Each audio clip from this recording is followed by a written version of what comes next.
Hello student, in this class we learn about layer. Layer panel is available in the right side of property panel. When you click on this, all the layer will display. By default, layer 1 is created. If you are a Photoshop user or recently switched on Illustrator, so you have to remember layer will not work like Photoshop here. Illustrator follows sub-layer workflow. If I click on this background layer, I can select this and make changes in the color. If I click on the face shape, this layer will select. When you click on this circle, now this layer is selected. But in the layer panel, there is only one layer.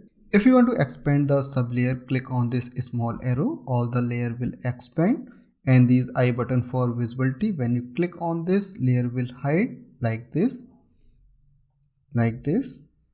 If you want to lock a sub-layer, click on this small area. A lock icon will display. This means this background layer is locked. When you click again on this to unlock, now you can select this layer.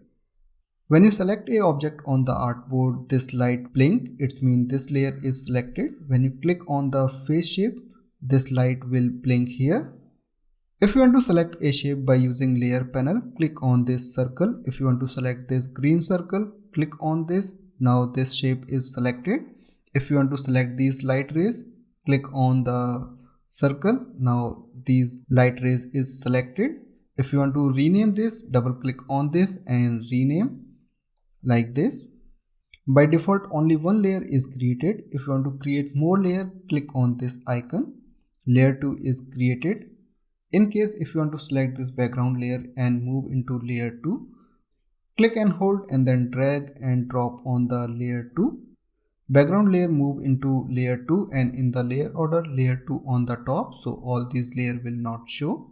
If you want to change the layer order, first click on this small arrow to collapse and then click and drag.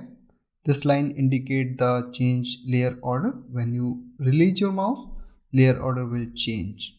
If you want to delete a layer, first select that layer and then click on this delete icon and click on the yes button to delete. This time I click on the no button. If you want to change the order of sub layer, click on this small arrow to expand, then select that particular sub layers and then press Ctrl close bracket to move upside like this and press Ctrl open bracket to move downside like this. These shortcuts only work with the sub layers, not the main layer. If you want to change the order of main layer, by clicking and dragging you can change. If you want to change the thumbnail size of this layer or sub layer, click on these lines and choose panel option. In the panel option, by default medium size is applied. If you click on this large and then click on the OK button, now thumbnail size is bigger. Now I click again and choose small size. Click on the small radio button, then click on the OK button. Now size will reduce. I reset again and choose medium. In case layer panel is not available in the sidebar, click on the Windows menu and click on the layers and the shortcut is F7. When you click on this, layer panel will load and you can place in the sidebar. If you like this tutorial, please subscribe my channel and like this video.